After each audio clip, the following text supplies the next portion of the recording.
upload. All right. Welcome to the Lions Tour review from the North American, aka the Strobro.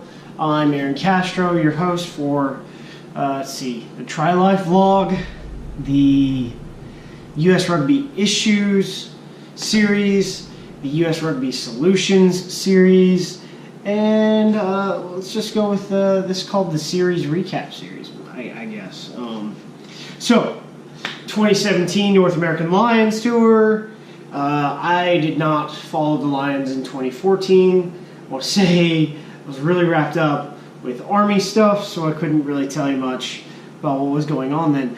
And, you know, a little background is I didn't really start following rugby until 2009, introduced to the sport in 2005.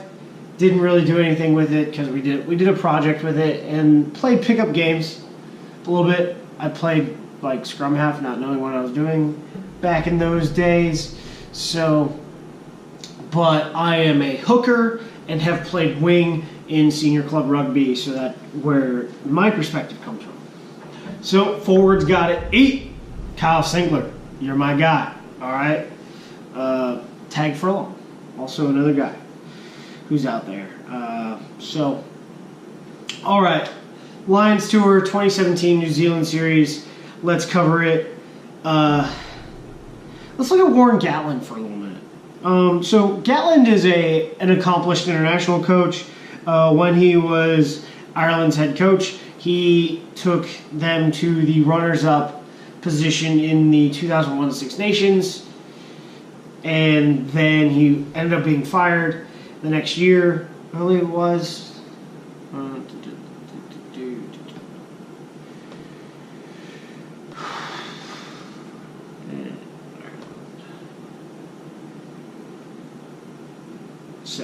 So again, his final year as the Irish coach was in 2001. After that, he was picked up by our lovely friend Nigel Melville, and he coached under Nigel Melville and succeeding Melville as the director of rugby at London Wasps. And this is really, I mean, his style has pretty much, to an extent, maybe he was a champagne rugby guy, 15-man rugby. But there's a reason why it's called Warren Ball and Gatland Ball. I would say he developed his style a lot at Wasps, winning 3 premiership titles with them, and then coming up to Wales in 2008. Late 2007. And took them in his first year to a Six Nations championship and Grand Slam.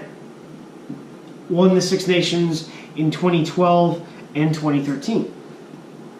So, I mean, that's awesome, right?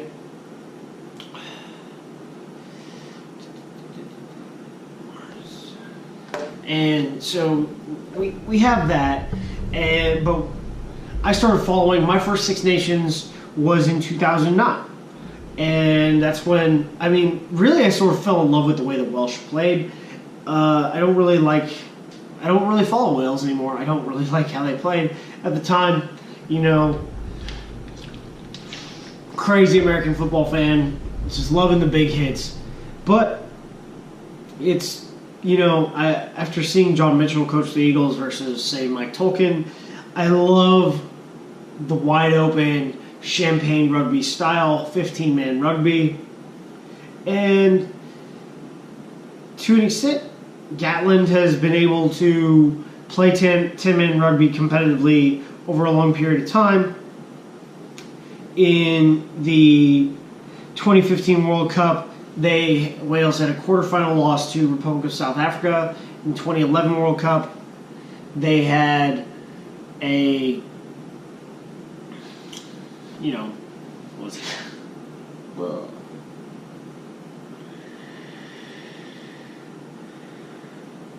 semifinal loss to France. So, looking at all those things, what has he been able to do? I think his system is really geared towards the exceptional athletes. You can't really, like in American football where we can out scheme people to an extent when you have athletes less so. Gatland ball isn't really a 10-man rugby isn't something where you can get your athletes out wide and out scheme someone, hoping to upset them with basically the version of the spread offense.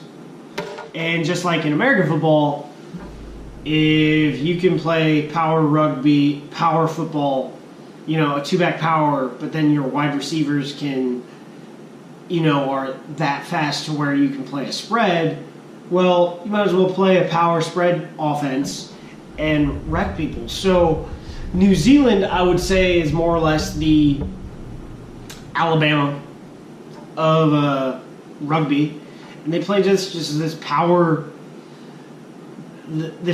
champagne style. They can their forwards can hit with anyone. So Gatland plays what has been an unimaginative form of rugby. I want to say he evolved his style for this Lions tour, and he didn't really evolve his style the last Lions tour, even though it was highly successful against Australia.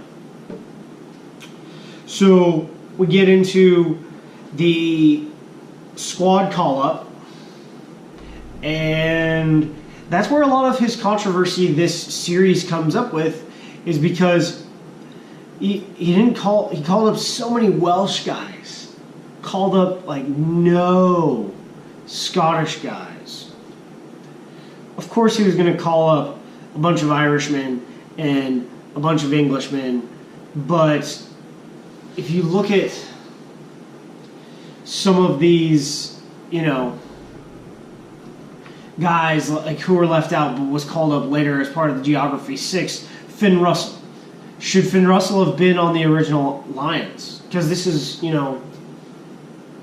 for the four home nations together. Yes, Finn Russell should have been on that side.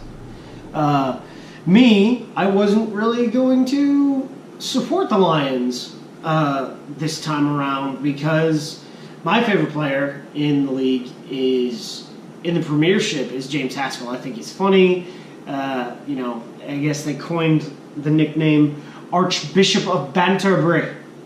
Shout out to Egg Chesters for bringing that one up. When guys like him, Joe Launchbury, another one who was left out. And when he called up James Haskell, I didn't really understand because Billy Vunipola is an 8-man. Could Haskell have played 8? Yes, he could have. And at his age, he's 32, so it was probably the only shot he was going to have because I'm sure he'll retire in the next 3 or 4 years. But still, as an Englishman, Haskell is very accomplished. He'll be one of the most capped players in the history of England eventually. But he had a tough time, in 2015, losing favor with the last head coach of England. So I think it was in The Guardian, there's an article where he's interviewed, and it's like, becoming a Lion is when you become a legend, and I don't think I'll make it. Well, he made it. So, good for him. And here's the thing, Haskell's work rate was ridiculous, and I am surprised he didn't make it onto the test side. If you look at who else came up, was Greg Laidlaw, who replaced Ben Youngs. And personal reasons, I don't really care. Okay.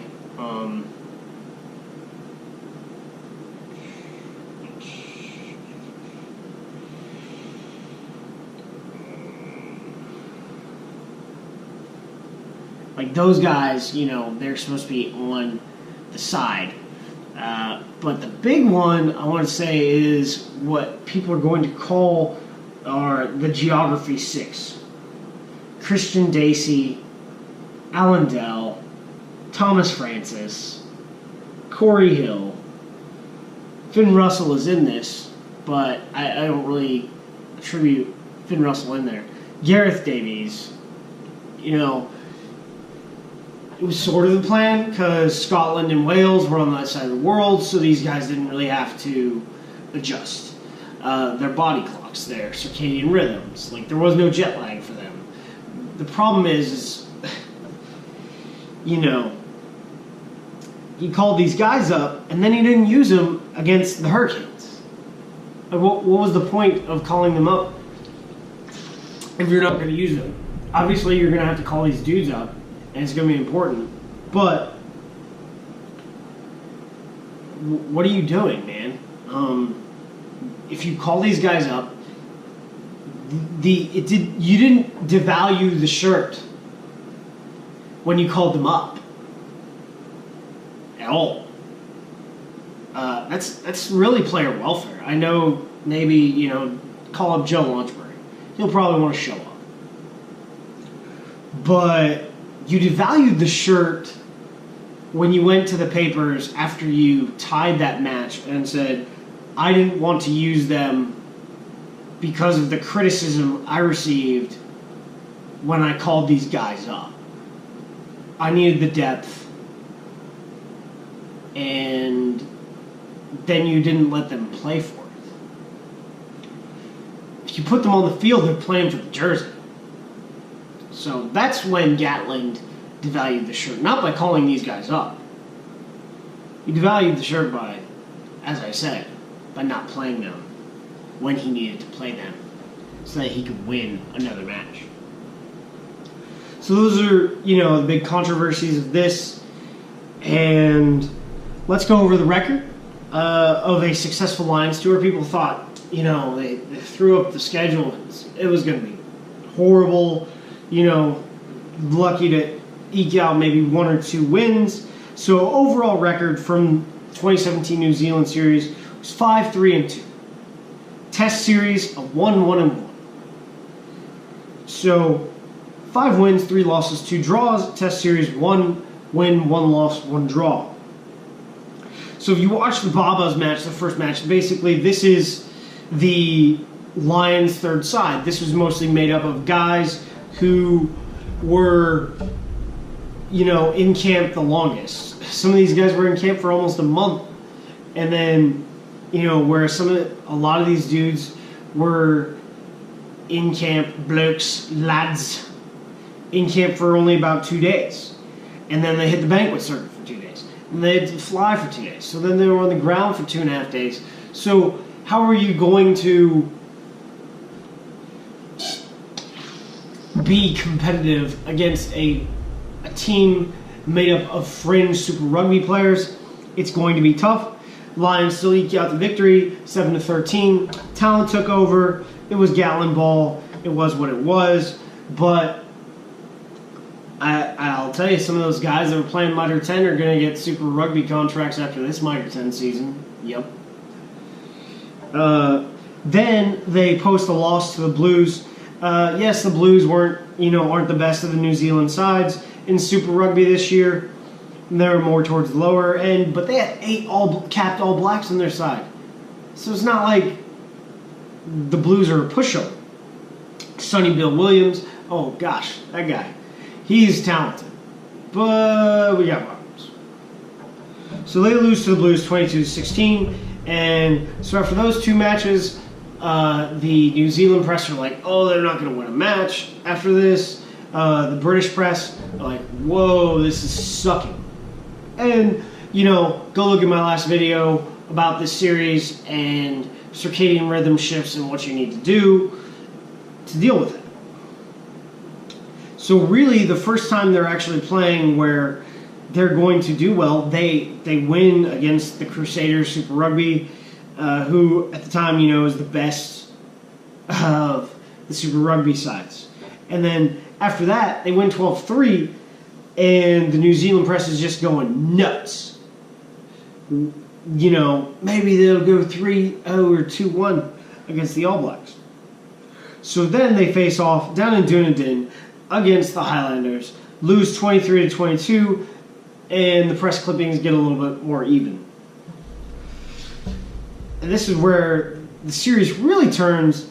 They face the Maori All Blacks, beat them, sort of crushed them. It was kind of weird. 32-10, and with the Lions' victory. So at this point in the series, they're up 3-2, and it's looking pretty good. And for the record, a lot of these Maori All Blacks guys, they're in the All Black system. Many of them are going to stay as Maori All Blacks, but it's also a developmental squad. A lot of these guys are going to get called up into the All Blacks themselves.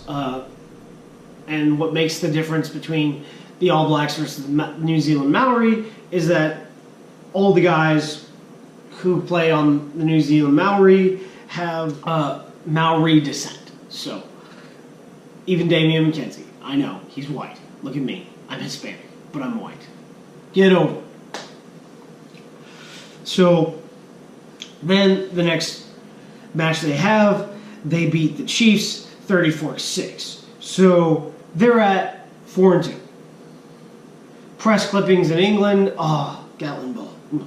So, he's playing less. At this point, he's evolved, his style of play. They're playing more, I wouldn't call it 15-man rugby. I would say it's more like 13-man rather than 10-man. Yes, they're crashing. They're using their forward pack, but they're getting the ball out wide and all that awesome stuff that you like to see. And then we roll in to place the All Blacks at Eden Park. Peter O'Mahony, who doesn't make the side the rest of the series, is kind of whack. Captains the squad against the All Blacks. They lose 30-15. Oh man, they played like crap. But if you look at it, so do the All Blacks. And this is where, hey, this team made up of, we say it's a scratch side, whatever. In golf, a scratch player is a player that's very good. So, this select squad of the home nations, to be honest, they should be able to beat anyone in a series. Anyone.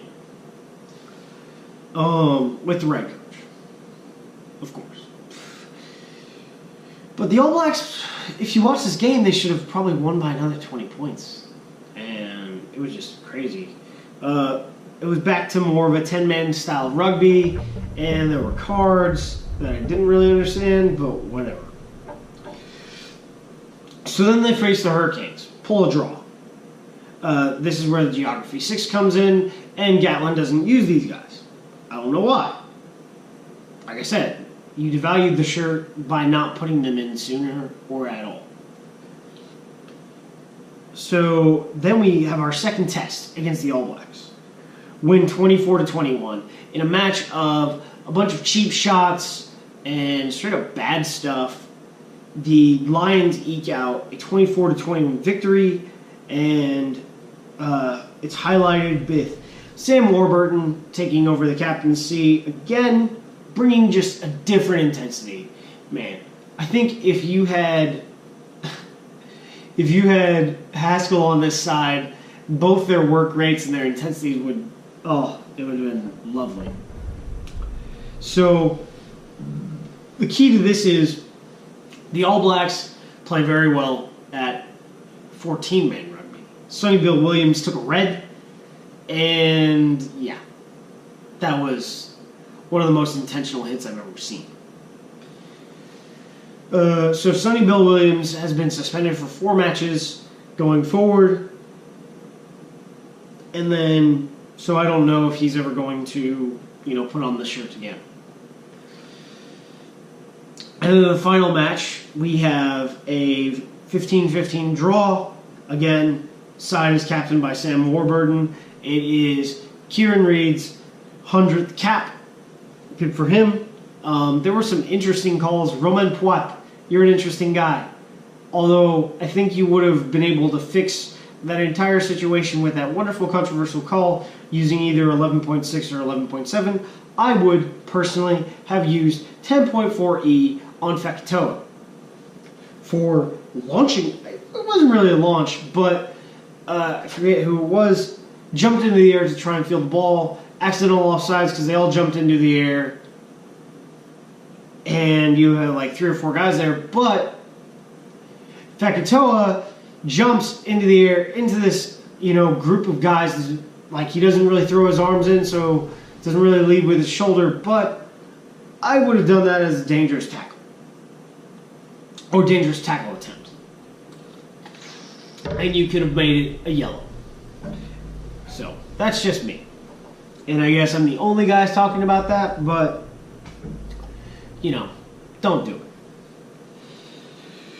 So, really, smashing success for the Lions. So many people went to New Zealand, and guess what?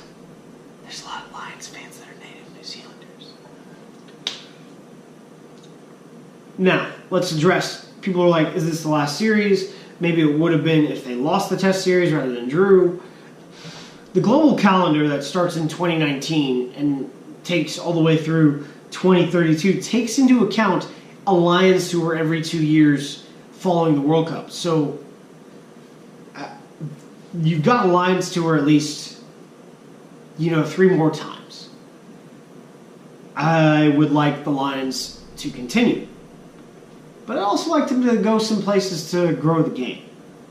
Now, so this is a big topic. What will it take for the Lions to come to North America? What do we have to do as Americans in the USA Rugby Union, and also coupled with, the Rugby Canada? What do we have to do? Well, we need, at least a full decade of professional rugby. We need to host a Rugby World Cup because that will infuse so much capital into this country. So many people will get paid for rugby. So that's very important. We need to have a stable professional program, and eventually, I think, with the overall development, because that will give you roughly 2.5 generations of players, and the MLR, provided things go well, we would presumably quintuple our player base at the youth level, let alone the seniors and collegiate level. So, need a stable professional format.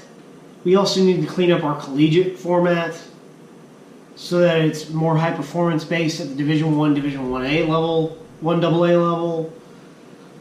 Those are necessary so that we have the player base to sustain a Lions tour. Yes, the Eagles can play the Lions. They might get their butt beat tomorrow.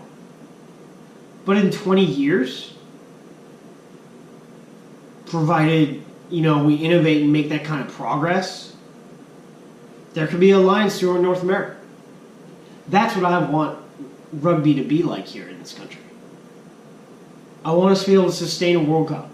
I want us to be able to sustain a Lions tour. Because that says growth like no other. So, and that's all I got. Excellent Lions tour. Rocking the shirt, rocking the singlet. Go Lions.